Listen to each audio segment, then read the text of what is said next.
आज हम बात करेंगे कार्डियोवैस्कुलर डिजीज़ के बारे में। कार्डियोवैस्कुलर डिजीज़ क्या होती हैं, कैसे ये हमारे शरीर को अफेक्ट करती हैं और कैसे हम इनको ट्रीट कर सकते हैं। तो ये हमारा आज का एजेंडा रहेगा। सबसे पहले हम डिफ़ाइन करेंगे कि कार्डियोवैस्कुलर डिजीज़ होती क्या है, हार्ट की हेल्थ हमारे लिए क्यों इम्पोर्टेंट है और इसके क्या क्या कॉजेज़ होते हैं, फिर साइन एंड सिम्टम्स और लास्ट में क्या हम इसका ट्रीटमेंट ले सकते हैं। सबसे पहले डेफिनेशन, कार्डियोवैस्कुलर डिजीज़ एक डिसऑर्डर्स का ग्रुप है जो कि हमारे हार्ट और इसके पंपिंग सिस्टम को अफेक्ट करता है। जो ब्लड हमारे पूरे शरीर में सप्लाई होता है, ब्रेन में या होल पेरिफेरल बॉडीज़ में, तो ये उसको अगर जो वो अफेक्ट हो जाता है तो उसको हम कार्डियोवैस्कुलर डिजीज़ कहते हैं। जैसे कि coronary artery disease, heart failure, stroke, peripheral artery disease, ये सब जो है हमारी कार्डियोवैस्कुलर डिजीज़ के अंडर ही आते हैं। सबसे पहले हम ये जानेंगे कि हमारे लिए हार्ट की हेल्थ क्यों ज़रूरी है। जो हमारा हार्ट होता है वो मेनली रिस्पॉन्सिबल होता है पूरे शरीर में ब्लड को सप्लाई करने के लिए। अगर हमारा हार्ट ही कमज़ोर होगा तो पूरे शरीर में ब्लड सप्लाई नहीं पहुंच पाएगी। और जो ब्लड होता है, ब्लड के अंदर हमारी ऑक्सीजन होती है, न्यूट्रिएंट्स होते हैं। अगर हमारा कोई ऑर्गन कोई हार्मोन जनरेट कर रहा है तो उसके होल बॉडी में उसको सप्लाई करते हैं। और जो हमारे टिश्यूज़ होते हैं वहाँ पर भी इसको हार्मोन्स को या वाइटल और अलग अलग चीज़ों को सप्लाई करता है। और इसके लिए हमारे हार्ट की हेल्थ जो है ज़रूरी है कि ये हमारी हेल्थ अच्छी हो। अगर हमारी हार्ट की ही हेल्थ अच्छी नहीं होगी तो ब्लड अपने टारगेट ऑर्गन तक नहीं पहुंच पाएगा। इसका मतलब है कि आपको कोई ना कोई डिजीज़ जनरेट हो जाएगी। अब कॉजेज़, मतलब ये हार्ट की डिजीज़ होती क्यों है, तो हम इसके ऊपर थोड़ा देखेंगे। सबसे पहले कोरोनरी आर्टरी डिजीज़, ये सबसे कॉमन आर्टरी डिजीज़ है जो कि मैक्सिमम पॉपुलेशन में पाई जाती है।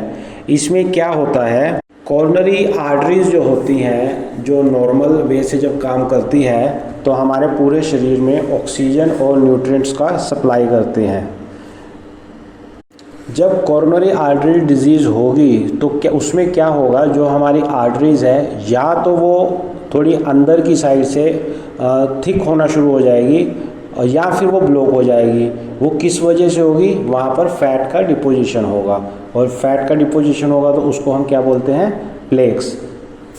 और जब हमें ब्लड को जब हार्ट जो है ब्लड पंप करेगा और ब्लड को जाने का रास्ता नहीं मिलेगा तो वो क्या करेगा, उसकी ब्लॉकेज की वजह से हार्ट में पेन होगा जिसको हम बोलते हैं चेस्ट पेन और एंजाइना, या फिर इन आर्टरीज की ब्लॉकेज की वजह से हार्ट अटैक भी हो सकता है। दूसरी डिजीज़ होती है हार्ट फेलियर। ये क्यों होता है, जब हमारा हार्ट है ब्लड को प्रॉपरली पंप नहीं कर पाता, उसको प्रॉपर फोर्स नहीं कर पाता कि हमारे एंड का जो ऑर्गन है वहाँ तक, मतलब कि ब्रेन या फिर पैरों तक हमारा जो है ब्लड सप्लाई हो सके। अगर वहाँ तक ब्लड ही नहीं पहुँचेगा तो जो ब्लड के अंदर ऑक्सीजन है या न्यूट्रिएंट्स हैं वो भी हमारे ऑर्गन तक नहीं पहुँच पाएंगे। इसका कारण क्या हो सकता है, ये हमारे जो है वीक हार्ट मसल की वजह से हो सकता है, या फिर हमारे हार्ट के वाल्व्स डैमेज हो गए हों, या फिर हाई बीपी की वजह से हो सकता है। थर्ड डिजीज़ होती है हमारी स्ट्रोक। स्ट्रोक किस वजह से होता है, जब हम ब्लड की सप्लाई जो है हार्ट ब्रेन को पूरी नहीं कर पाता। ब्रेन में जो हमारी नसें होती हैं या तो वो ब्लॉक हो सकती हैं या वो पार्शियल ब्लॉक हो सकती हैं या फिर वो ब्रेक डाउन रप्चर हो जाएंगी। अगर वो ब्लॉकेज की वजह से हमारे ब्रेन में ब्लड नहीं पहुंच पाता तो उसको हम बोलते हैं आइस्चेमिक स्ट्रोक। और अगर हमारी ब्रेन की वेसल्स रप्चर हो जाएं, टूट जाएं, तो ब्लड जो है हमारा ब्रेन में इकट्ठा हो जाएगा जिसको हम बोलते हैं हेमरेजिक स्ट्रोक। फोर्थ डिजीज़ होती है हमारी पेरिफेरल आर्टरी डिजीज़। ब्रेन और हार्ट के अलावा जहाँ जहाँ हमारा ब्लड पूरी बॉडी में जाता है उसको हम बोलते हैं पेरिफेरियल ऑर्गन्स। और वहाँ पर जो आर्टरीज होती हैं वहाँ पर अगर हमारी ब्लॉकेज हो रही है या पार्शियल ब्लॉकेज हो रही है या फिर जो आर्टरीज है उसका ब्लड के जाने का स्पेस कम हो रहा है उसको हम बोलते हैं नैरोइंग। वो सब चीज़ें अगर कम हो रही हैं तो वहाँ उसको हम बोलते हैं पेरिफेरियल आर्टरी डिजीज़। ये स्पेशली हमारी लेग्स वगैरह में होता है। तो लेग्स में हमें क्या महसूस होगा, या तो लेग में पेन होगा या लेग हमारी सुन्न हो जाएगी या फिर हमें चलने में या बैठने में दिक्कत महसूस होगी। Now signs and symptoms, mainly males में क्या होता है कि उनके हाथ पैरों में दर्द होने लग जाता है, उनकी चेस्ट में पेन होगा या फिर उनको सांस जल्दी जल्दी आएगी, शॉर्टनेस ऑफ ब्रेथ, उनको सांस चढ़ने लग जाएगी। और फीमेल्स में धुंधलापन, चक्कर आना, हार्ट में जलन महसूस होना, एकदम से ठंडा सा लगना, पसीना आ जाना या फिर आप थकावट महसूस करना या फिर उल्टी आ जाना, वॉमिट वगैरह आ जाना, ये मेल्स के जो सिम्टम्स होते हैं उनके अलावा ये एडिशनल सिम्टम्स हैं जो कि फीमेल्स में आते हैं। अब फैक्टर्स, हमें हार्ट डिजीज़ होती क्यों है?